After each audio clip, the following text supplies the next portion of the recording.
Përshëndetje mi së dashur. Të ndëgjojmë Hikmet e Bajramin në Deva Plus. Shkojmë. Nuk më tregove pse ju me listën sërbe.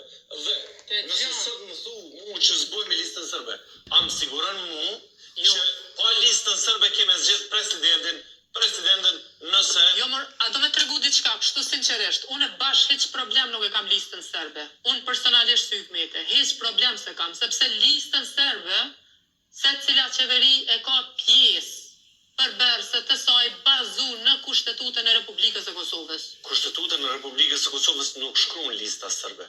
Nuk shkruan subjekti i cili ka fitu më shumë të po. Dhe kush është? Qysh erdhi ky subjekt, erdhi si pasojë e procesit të dialogut në Bruksel. Apo? Po është pjesë pak ose subjekt. Jo pjesë pak ose atizorit nuk e lista serbe. Nuk është më lista serbe. Jo kemi dashur me integru.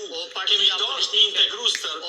Kemi dashur me integru serb. Ne kemi thonë grumbulloni ju bënu një pjesë bashkë. Dëgjoj bre, në Kushtetutën e Republikës së Kosovës, as nuk shkruan Lidhja Demokratike e Kosovës dikon, as nuk shkruan Lëvizja Vetëvendosje dikon, as nuk shkruan PDK dikon.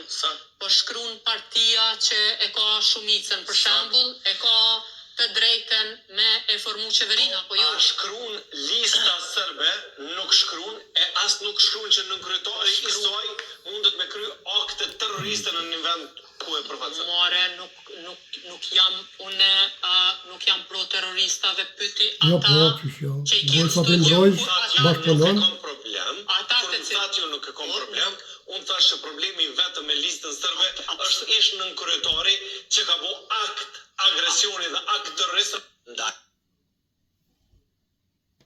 Në moment që ti i përkrah dhe bashkëpunon me ta, ti i mbron ata. Edhe Ermal Panduri, kur dhe ne punu mirë puna, respekt Ermal, qështu dhe me punu. Po marë parësy që da parti është. Miq, respekt nga zemra. PDK, LDK, AK, si gjithmonë mësoni e burë.